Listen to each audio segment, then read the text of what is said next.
The shadow in the forest. सर्दियों की एक ठंडी रात थी। गांव के लोग जल्दी अपने घरों में दुबक गए थे। पर चार दोस्तों आर्यन, नीरज, पायल और सिमरन ने जंगल की तरफ जाने का प्लान बना लिया था।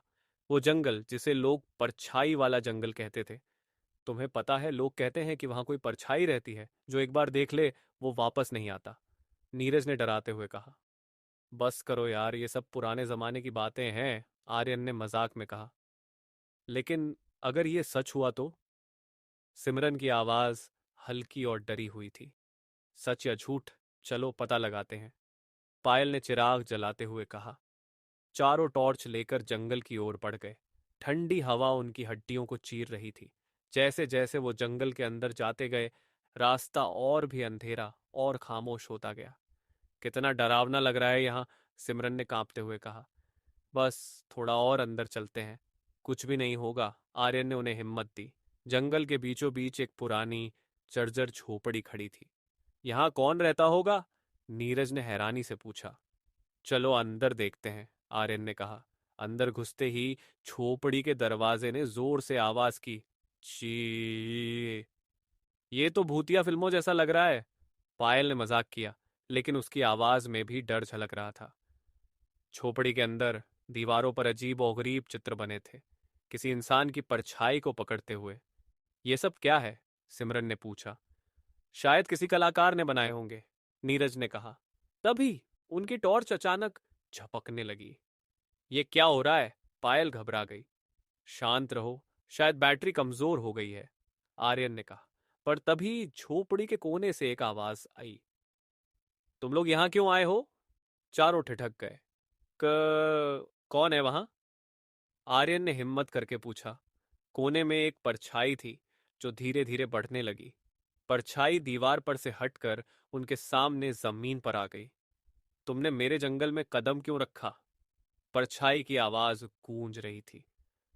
हम हम बस मस्ती के लिए आए थे, नीरज ने घबराते हुए कहा।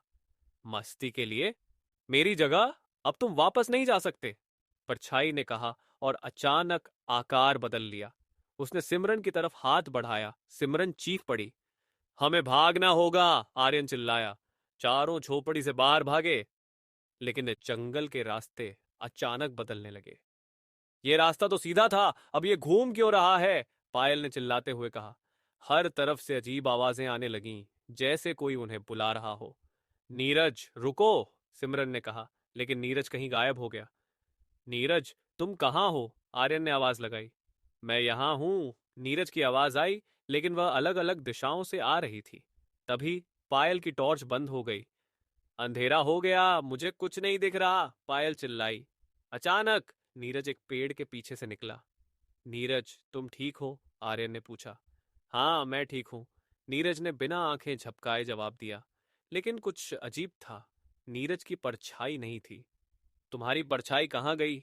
सिमरन ने डरते हुए पूछा। नीरज मुस्कुराया, लेकिन उसकी मुस्कान डरावनी थी। मैं अब नीरज नहीं हूं, उसने गहरे स्वर में कहा। भागो, आर्यन ने चिल्लाया। पायल, सिमरन और आर्यन जितनी तेजी से दौड़ सकते थे दौड़े, लेकिन परछाई उनका पीछा कर रही थी। तुम बच नहीं सकते, परछाई की आवाज पूरे जंगल में गूंज रही थी। अचानक सिमरन एक गड्ढे में गिर गई। सिमरन तुम्हें कुछ हुआ? पायल ने झुककर पूछा। मुझे बचाओ, ये सिमरन की आवाज धीमी और भयानक थी। आर्यन ने देखा सिमरन की आंखें काली हो चुकी थी।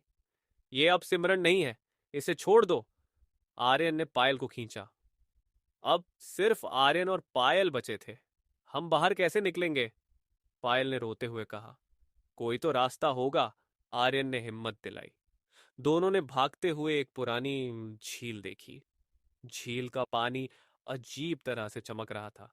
शायद ये झील हमें बचा सकती है, आर्यन ने कहा। परछाई पास आ चुकी थी। तुम मुझसे बच नहीं सकते, परछाई चिल्लाई। आर्यन ने पायल का हाथ पकड़ा और दोनों झील में कूद गए। जैसे ही वो पानी में गए, परछाई चीख उठी। नहीं! चिल ने परछाई को अपनी तरफ खींच लिया। सब कुछ शांत हो गया।